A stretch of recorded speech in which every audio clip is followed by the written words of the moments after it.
अब यहाँ पे फ्रेंड्स आप देख सकते हैं कि हमारे पास है जी इस वक्त जो सैमसंग का इन्वर्टर रेफ्रिजरेटर है उसका मुकम्मल पीसीबी हमारे पास मौजूद है। तो ये इसका डिस्प्ले पीसीबी और कंट्रोल पीसीबी है, जबकि ये इसका कंप्रेसर ड्राइव और ये इसका जो है वो फ़िल्टरिंग सिस्टम पीसीबी है। तो यहाँ पे ये सब चीज़ें मौजूद हैं और इसमें जो है वो पहले से किसी ने काम किया है। तो मैं इसको खोल लेता हूँ क्योंकि किसी और वर्कशॉप में गया था रिपेयरिंग के लिए, लेकिन रिपेयर नहीं हो सका है। तो अब हम इसको खोल लेते हैं और देखते हैं कि इसमें क्या काम हुआ है और क्या काम करने की ज़रूरत है। अब यहाँ पे मैंने ये जो इसका IPM PCB है इसको मैंने बाहर निकाल लिया है और देखें ये इसकी इस तरफ लाइन है, इस तरफ इसका न्यूट्रल है और ये सेंटर जो 2 पॉइंट है ये खाली हैं। अच्छा, यहाँ पे क्या हुआ है कि मैंने यहाँ से देखें इलेक्ट्रिक ले ली है।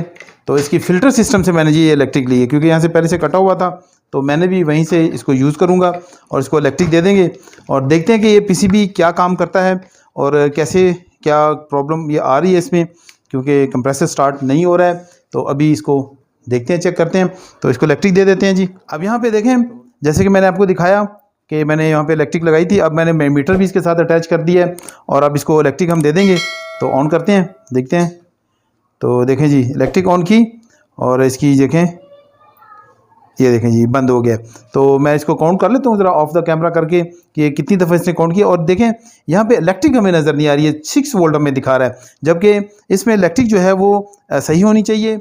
अब यहाँ पे इसको इलेक्ट्रिक दे देंगे, लेकिन ये कुछ मसला कर रहा है, कभी कुछ कर रहा है कभी कुछ कर रहा है। अभी देखें हमने इलेक्ट्रिक दे दी है, तो ये देखें जी अब यहाँ पर हमें इसकी इलेक्ट्रिक भी नज़र आ रही है और ये इसकी जो LED है, ये LED जो है जो वो जी कंटिन्यूसली जो है वो ब्लिंक कर रही है। तो देखें मैं आपको दिखा देता हूँ, ये हम इसको इलेक्ट्रिक दे देंगे तो ये बस कंटिन्यूसली ये ऐसे ही ब्लिंक करती रहेगी।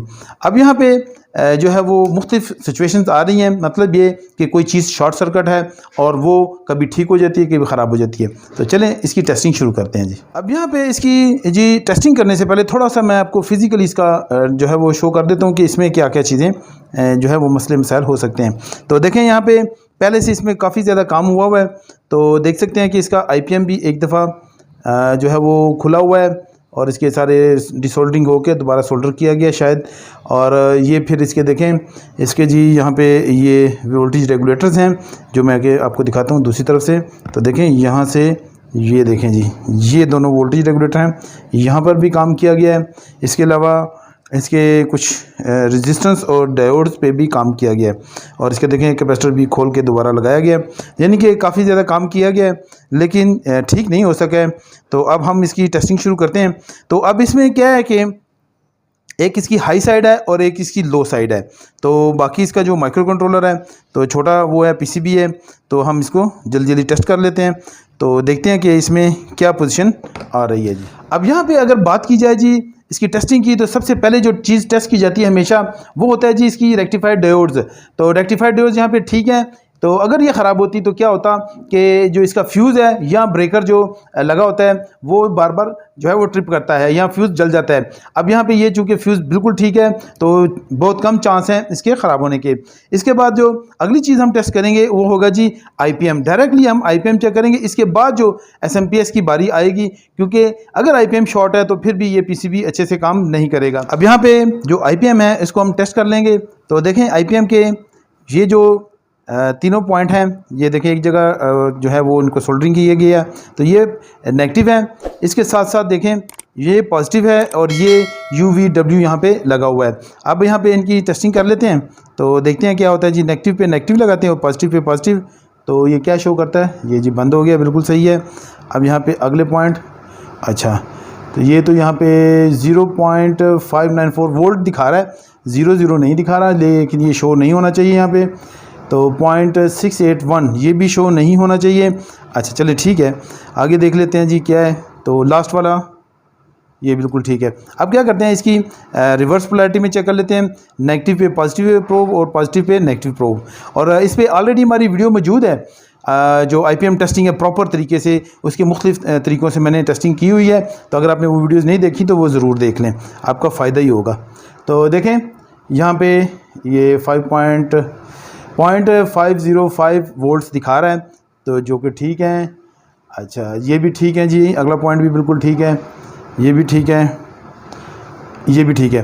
तो ये जो है एक दफ़ा जो इसका पॉजिटिव नेगेटिव टू पॉजिटिव है वो इसमें थोड़ा सा मसला शो हो रहा है, लेकिन चलें वो आगे चल के देखेंगे। तो अब यहाँ पे हम ऐसा करते हैं कि इसको हम दे देते हैं इलेक्ट्रिक देने के बाद जो है पीसीबी को दोबारा यहाँ से टेस्ट करते हैं कि यहाँ पे हमें क्या चीज़ मिल रही है और क्या हो रहा है, क्योंकि इससे हमें बहुत ज़्यादा जो है वो फ़ायदा हो जाएगा इलेक्ट्रिक दे के चेक करने से। अब यहाँ पे मैंने इसको इलेक्ट्रिक दे दी है, तो अब चेक कर लेते हैं इसकी पॉइंट्स पे क्या क्या कितनी इलेक्ट्रिक आ रही है और क्या हो रहा है यहाँ पे।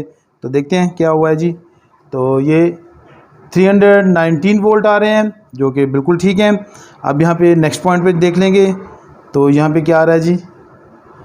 अच्छा जी, तो यहाँ पे जी 15 वोल्ट होने चाहिए थे, लेकिन यहाँ इस पॉइंट पे मिसिंग है। अब अगला पॉइंट चेक कर लेंगे थोड़ी सी वेट करके, क्योंकि हमें अच्छे से पता चल जाएगा। तो यहाँ पर भी देखें जी, यहाँ पे भी ये भी नहीं है, यहाँ पे भी मौजूद नहीं है। नेक्स्ट पॉइंट चेक कर लेंगे भी, तो इस पर देखते हैं। अच्छा जी, तो ये देखें जी, इसके तीनों पॉइंट पे जो है वो 15 वोल्ट मिसिंग है। तो 15 वोल्ट यहाँ पे आने चाहिए थे, तो 15 वोल्ट नहीं है। अच्छा, एक तो ये प्रॉब्लम हो गई, और दूसरा जो था इसका मतलब है आईपीएम का कुछ चांस बेहतर है, यानी कि इसके चांस ख़राब होने के कम है। तो अब 15 वोल्ट चेक करने के लिए क्या करना होगा, हमें इसके एसएमपीएस की तरफ हमें जाना होगा, क्योंकि वहाँ पे क्योंकि ऑलरेडी मैंने आपको दिखाया था कि इसके जो वोल्टेज रेगुलेटर्स हैं उन पे काम हुआ है। तो चलें हम भी देखते हैं कि ये क्या मसला मसाइल यहाँ पे चल रहा है।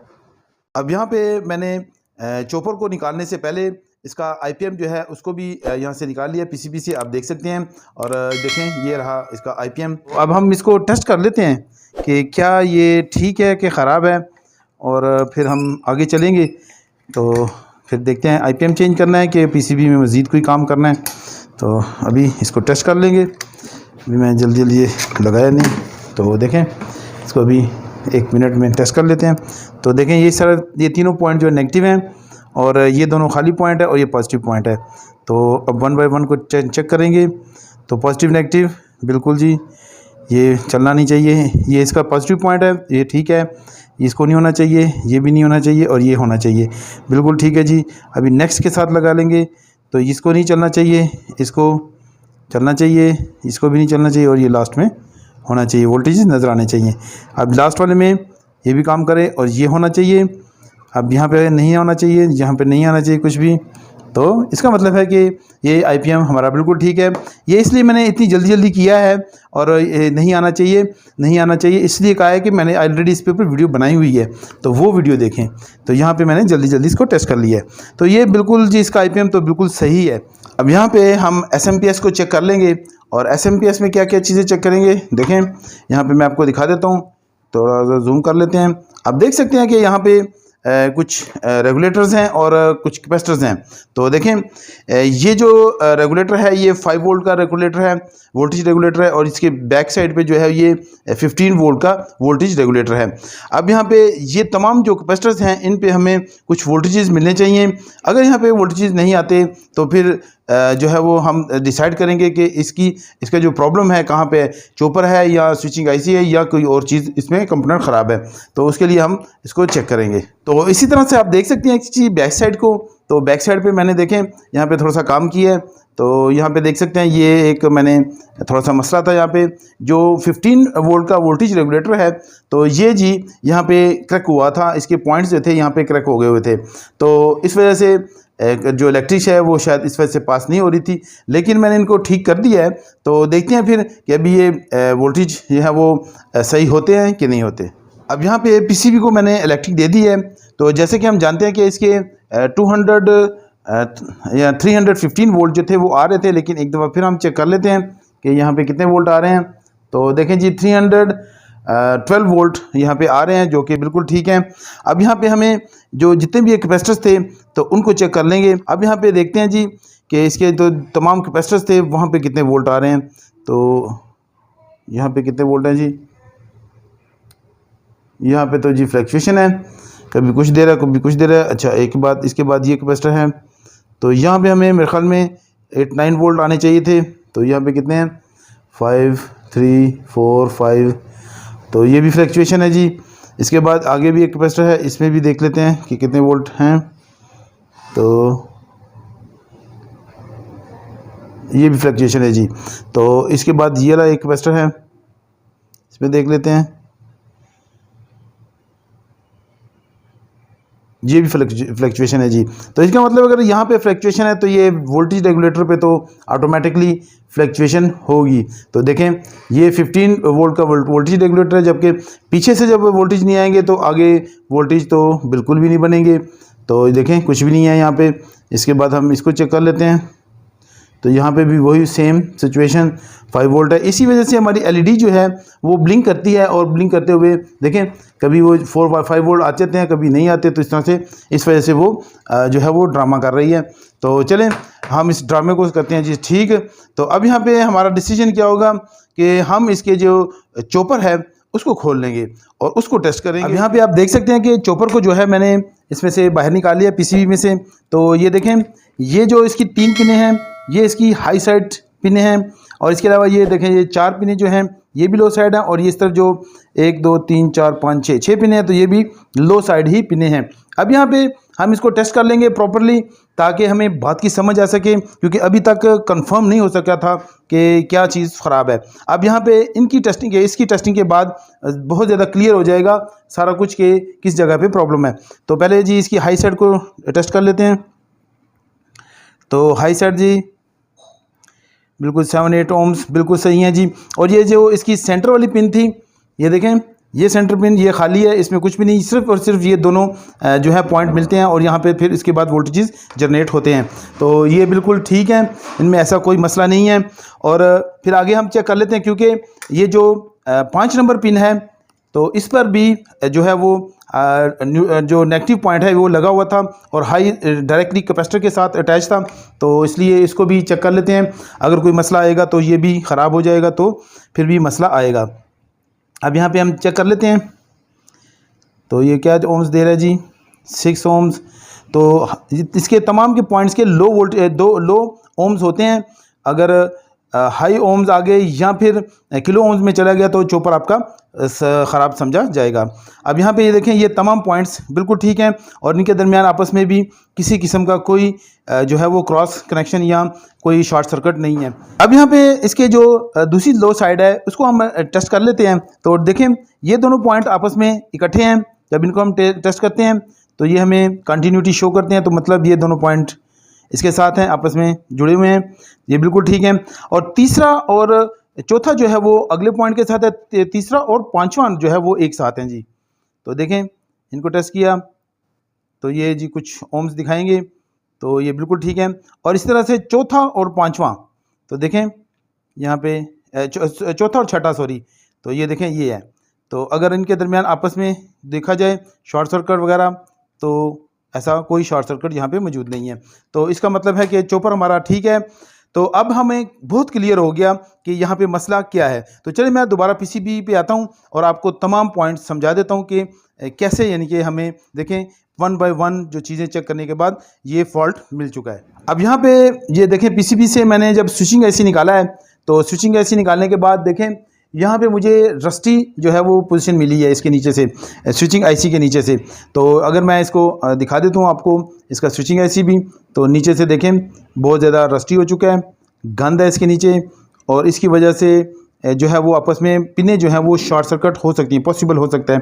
और ये आईसी अब ख़राब भी हो सकता है और ठीक भी हो सकता है कि अब जो है इसकी सही पोजीशन पता चलेगी जब हम इसको दोबारा अगर लगा के चेक कर लें या फिर इसकी जगह दूसरा आईसी लगा दें। तो आप देख सकते हैं कि यहाँ पे 2QR0680Z इसका नंबर है, बहुत मुश्किल से फोकस हुआ है।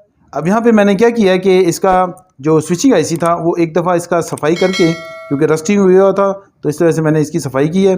और सफाई करने के बाद देखें इस जगह को भी साफ़ किया मैंने, इसकी जगह को भी साफ़ करके तो इसकी मैंने अच्छे से दोबारा फिटिंग की, और फिटिंग करने के बाद इसको इंस्टॉल किया, लेकिन ये ठीक नहीं हुआ है। तो अब हम क्या करेंगे, इसका जो है वो दूसरा आईसी लगाएंगे।